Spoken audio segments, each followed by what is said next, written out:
we go. High and dry, how we collaborate with our stranding network. And so I will leave you guys to introduce yourself. Our chapter already introduced. Yeah.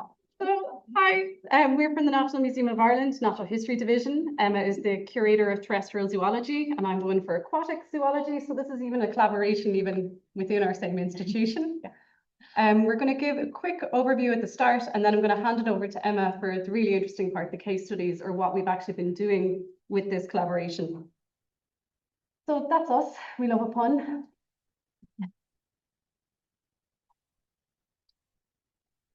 Oh no, where's the keyboard? There we go. That worked, right? I feel like I should address that map real quick up top. It's called the Real Map of Ireland. It shows the continental shelf in Ireland. It is extensive, our territorial waters. People usually think of Ireland as the Emerald Isle. I'll fight them. It's actually more blue than green, 10 to 1 roughly. And we're a really interesting part for marine biology in combination with this large territorial zone and the Gulf Stream on the west coast and a significant coastline, loads and loads of nooks and crannies around it. It's a really interesting place, or nearly a canary in the mine to consider for the Northeast Atlantic. Now, I just have a little fun fact up at the top. I was going to take it out, but I kept it in because it turns out it's known as the time of the King of Ulster. We're in Ulster Museum. This is arguably the first reported stranding in Ireland. After that, in the 1910s to 1970s, we were sending our strandings over to the London Natural History Museum. The NGO we work with a lot, or non-governmental organisation, is called Irish Whale and Dolphin Group. I'll be referring to them as Irish Whale and Dolphin because I always forget to say group. But they started in the 90s. Irish waters were designated as Whale and Dolphin Sanctuary in 1992. Irish Whale and Dolphin started up a sighting scheme, and then we started getting more organised with our stranding schemes with a project called iScope, which is the Irish Scheme for Cetacean Observation and Public Education. Currently, it's funded by our National Parks and Wildlife, and we deal more so now with the stranding network rather than the sightings. And with that, we move on. As anyone in collections background knows that strandings and Natural History Museum are an age-old collaboration. Here we have some of the images of the first known dissection of a baleen whale, which was by the first curator of our museum, Alexander Cart. And it was a bit of a goose pimples moment discovering these illustrations in our archive, along with the dissection notes of a minke whale. You can tell by the white spots in the pectoral. And because he was a legend, he also kept his little dissection notes in the publication as well. So it took them a full month to dissect this minke. Minkies are known as stinky minkies, and they definitely would be after a month-long dissection. Strandings in other museums. I don't know if anyone's familiar with Hope in the Hinsey Hall. This is actually a juvenile female fin whale, or blue whale, excuse me, that stranded off in Wexford, so the southeast of Ireland. So strandings and museums, and in particularly strandings in the National Museum of Ireland, are very well established. If you do see a stranding, please report it to the NGO we work a lot with. Gemma O'Connor is the live strandings officer in Irish Whale and Dolphin, and Stephanie Levasque is the not live strandings officer, and they report their findings in the National or Irish Naturalist Journal. If you're going to start into a collaboration with an NGO, I really recommend you just inherit a very robust and efficient citizen science project. It is incredibly helpful to your cause. I won't say too much on this because I've mentioned it at a previous conference in NATSCA, but basically this is the Irish Cetacean Genetic Tissue Bank. We run it in tandem with Irish Whale and Dolphin. We send them sampling supplies and they sample stranded cetaceans all along the coast of Ireland. And we maintain those samples for researchers. Now we say cetaceans, but a few other things have snuck in over the years. It was initially funded through a grant through the Heritage Council, but now is totally funded by the museum. Perfect. And you just have to keep on top of the kits. That's really one of the failures of the logistics. If you don't get the materials out to the volunteers, they can't take the samples, they can't have it there for researchers. And it is really, really beneficial. It's a really nice example of citizen science museum collections. And then 2 years ago, there was a paper in Nature on white-beaked dolphins using these samples to figure out where to put marine protected areas. So if you get that and you just keep it going, that's great for a working relationship. And because of that project, we're able to get unusual strandings donated, prepared for by the Irish Whale and Dolphin Group and sent to us in Cork in 2022. A dwarf sperm whale stranded. They prepared the skeleton, cold water maceration. Didn't warn people. Oh, I meant to We warn have some people. gory stuff in the talk. Yeah, I just got stuck in. My apologies. Avert your gaze, cover your ears, and you should be fine if you're not interested in this. I haven't figured out the technology to convey the smell of this work. But with that in mind, there is going to be some graphic photos coming up. So if you're not into that, please look away. And there is ongoing work at the moment. I can't say too much, but I was literally on the phone with the head of the NGO about another unusual stranding that's happened in Clare. They've gotten the specimen to Dublin, and we're looking into the logistics of how to get that into the museum and preserved.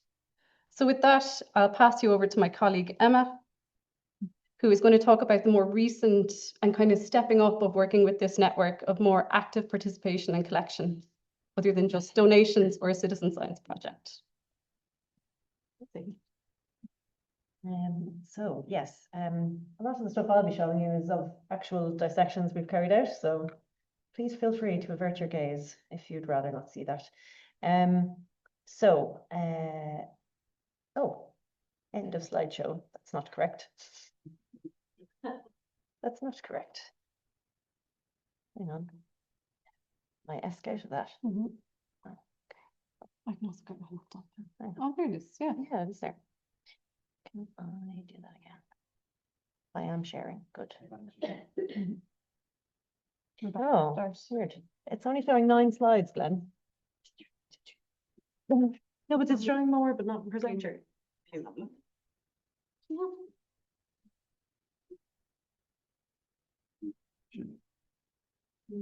There. That's weird, isn't it? That is weird. Put them there. We could do it like that. Scroll that way. Yeah, we do it like that. You'll be able to see my notes, but that's okay. So, yes, contemporary collecting. So, yes, we have been emboldened in the last couple of years in NMI through extra staffing and everything else. We're basically enabling each other to do things that Paolo would rather we didn't do sometimes. Yeah, we enable each other to go out and cut things up on beaches. So this is the first of these things that me and Amy did after I started in the curatorial role. A leatherback turtle was reported stranded on Portrane Beach, which is in County Dublin, which is handily very close to where we're based.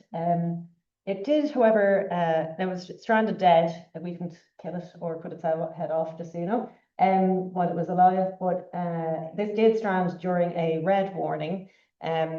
So me and Amy went out to the beach, as you do, while the red warning is still in place at 9 a.m. the following morning, and drove through many fallen trees and everything else to get to the beach. We were desperately trying to get there before it was buried, because we know the councils obviously have, you know, public safety, etc. Measures that they undergo where they bury things quite quickly if they wash up, particularly in Dublin, because everybody wants to go out and touch the weird dead thing on the beach, and that's not good. So we went out at 9 o'clock the next morning. It's a very, very long beach, I will say. So we were going up the beach, very, very long beach, with our bags and our knives and everything else. And we see a digger overtake us on the beach and driving straight into the distance. So we had to run. So we ran after the digger.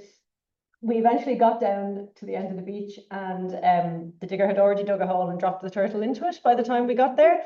And I took off, and Himmy was like, "Go on, you can do it." Ran up to the digger, and like basically he saw me approaching the digger and was like, "What? Who are you, crazy lady? Out here in the red warning?" And I like banging on the door of the cab, and he like opened the cab reluctantly, I will add. He didn't want to open the door of the cab to me. He's like, "Who is this insane woman?" And I was like, "Please, please, we're from the museum. We really wanted to get something from the turtle." And he was like, "Oh, it's very big." He was like, "Where are you going to carry it? You won't be able to bring this back to the car." We were like, "Oh," and my response was, "I just want the head." And to which he was like, "The head? What?" And his grandson was on work experience in the cab with him at the time, who had a very interesting induction into work life. Very, very sound man, took the turtle back out of the hole that he'd dug so we could decapitate it in full view. then reburied it and drove the head back to the car for us, which was very nice. So that's pretty cool. We're hoping to maybe, if we can, cure some custom glassware and show off the throat anatomy. Did I?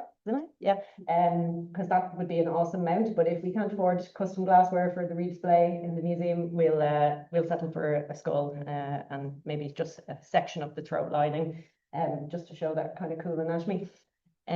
So how do I go through this? Over here. Yes, this is what it looked like. There's the turtle on the bucket of the digger. Yes, I've talked about this. So, yes. Oh, gory one. So this is me and Jamie, who's here in the audience. Jamie Maxwell. Amy is the one who took this photo. We were got notified by the Irish Whale and Dolphin Group, stranding volunteers, that a mother and calf of a true-beaked whale had stranded in County Sligo. Sligo? It was Mayo, sorry, Mayo. And the mother was dissected. They died, and the mother was post-mortemed on the beach by a team of vets, and they took some material away to University College Dublin after. The calf was left, and we decided to go and try and retrieve the calf.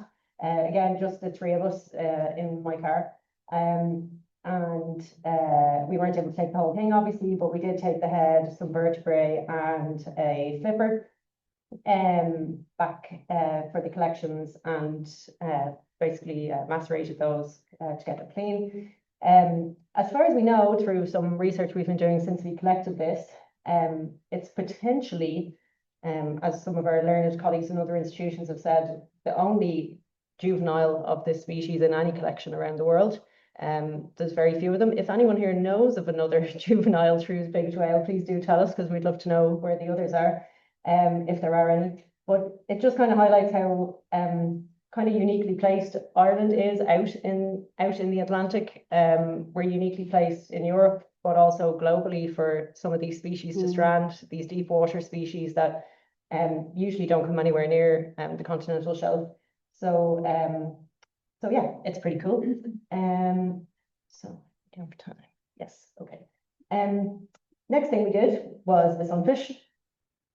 So Amy did most of this one. Amy went out to Donegal.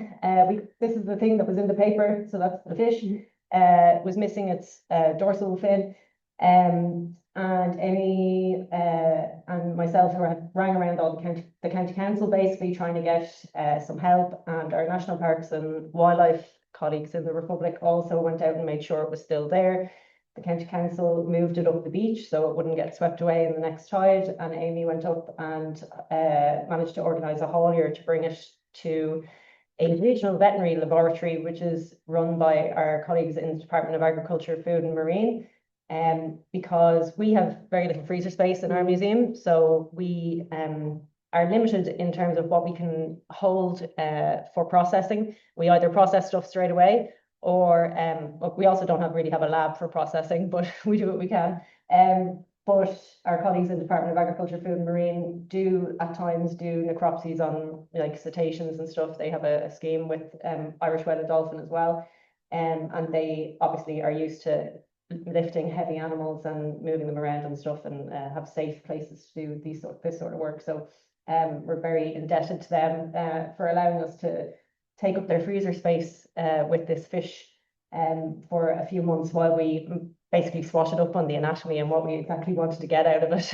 Because our goal was actually, we have a taxidermy one in the museum already, but our goal was actually to prepare it as a skeletal specimen for our big redisplay.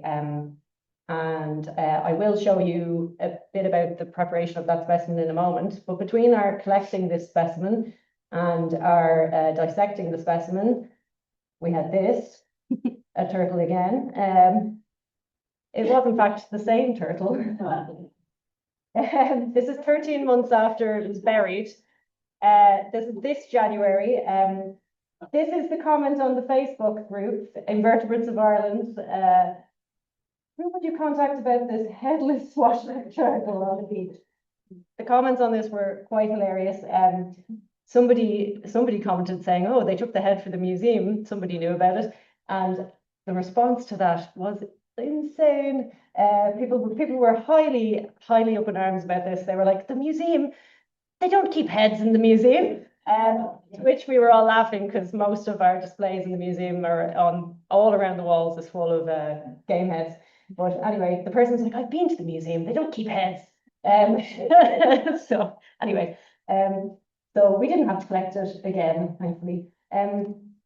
So sunfish, this is us bringing it in and putting it on the table, which I won't show you. This is a bit of footage of the dissection. So aside from doing all the kind of analysis of kind of food contents and looking for parasites and gills and everything else, as I said, our main goal with the sunfish was to keep the skeletal elements. We didn't have anywhere to store the whole thing. And they have quite, although they're bony fish, their skeletons are in fact mostly cartilage, which makes them really difficult, I would say, to dissect. It took us 2 full days with a team of 4 because you can't basically detect any change in density as you're cutting into the specimen between the flesh and the cartilage skeleton. So you have to be so careful and protecting all the elements and everything else. It was also still a tiny bit frozen, even though it had been defrosting for nearly a week. So it was quite arduous. And although it's very, what would you say, honourable to try and preserve skeletons of cartilaginous fish, I wouldn't gladly do it again. It was quite tough. So yeah, this is us all cutting it up. This is what it looked like towards the end. So we managed to clean most of the flesh off, most of it, just the kind of dorsal, or sorry, belly fin was still left intact, and we did that later on back in our own area. This is it at the end. That's me looking very happy when we finally finished doing it. The fish was a few weeks old by the time, or being defrosted a few weeks by the time we managed to finish that fin. So it was a very smelly job, and we were in full hazmat for that. The most exciting one we did, which was only a few weeks ago, was this Greenland shark that stranded. It was highly picked up by the media, this story, a Greenland shark that stranded in Sligo only in April. And yes, it's the first inshore record, first stranding ever for Ireland, as far as we can tell, going back through since records began. There were 3 offshore records of it through fisheries, but they were kind of way out in Irish territorial waters. So this is the first kind of inshore stranding. We managed to get it off the beach. It was in a really inaccessible place. Look at all these rocks. You had to scramble down to get to it. It was kind of an estuarine, kind of mud flat, so you couldn't drive out onto it. We ended up having to get a big crane to lift it off the shore, and the only reason the crane and the brinksman were available was because the fuel protests were on and he couldn't go to the job he was meant to be doing. So that was great. It was a win for the museum. And we were also working against the tide. So Irish Whale and Dolphin Group volunteers, again, by the way, had flagged this, and actually the day before had secured it with rope to the rocks so it wouldn't get washed away in the tide. And again, giving us time to get across the country with all the stakeholders and stuff that we needed to make this happen. And there'll be lots of thanks for all the various stakeholders at the end, so I won't mention them here. So we did a dissection. This is also all looking very happy with a very sad shark. Yeah, so it was great fun and really collaborative, I would say. We had lots of assistance from people who had much more experience dissecting sharks than myself or Amy, researchers in Ireland, and they'll be thanked at the end as well. But yeah, it was a great day and very interesting. And again, big thanks to Sligo Regional Veterinary Laboratory and Shane McGettrick here, who kindly let us take over his lab for the day in order to do this work. This is some gross stuff. We took the eye for the aging of it, so we're hoping to be able to age it. It was a male, and sub-adult, or on the brink of adulthood, we'd say, and took lots of samples for researchers. Things we've learned over the course of the while we've been doing this. The citizen scientists, like mainly the Irish Whale and Dolphin Group stranding volunteers, are extremely dedicated and willing to help. And definitely like to tap into networks of, of them and of our colleagues in the Department of Agriculture, Food and Marine, and MPWS and everyone else basically for expertise, and they have the skills. This gentleman in the high-vis jacket was actually the harbour master of Sligo, Sligo County Council run Sligo Harbour, and he was really helpful because he basically knew the guy with the crane. So you need to ask the right people who can make the thing happen in a very short time frame, and they have the contacts. If you ask people to help, people will come. Particularly with the shark, people all thought it was so weird. We had a guy drive down to try and help us from an oyster farm as well, like who just Amy had been ringing around, and he even came down to just have a look and have a chat with us, even though he couldn't really help, but he wanted to see could he help. So people are willing to help the museum, if they can. So I would say collaboration is a key thing to any of this. Like, we have very little capacity in our museum. We've no lab space. We've no freezer space for holding material for dissection, but using and asking for help from all these collaborators basically increases our capacity. It raises awareness of the work that we do and that we are contemporary collecting, and that the stuff is important to retain for scientific research. The more you do it, people kind of realize that you are doing it and will let you know of the next dead thing they find, which is great. So if you can accept something from someone or even go and take a part of something, I would say do it, because the more you say yes to people, the more they'll tell you about the next thing they find. It encourages people to donate. It is time consuming. Things always strand on a bank holiday weekend on a Sunday. It's always the same. So, you kind of are on call.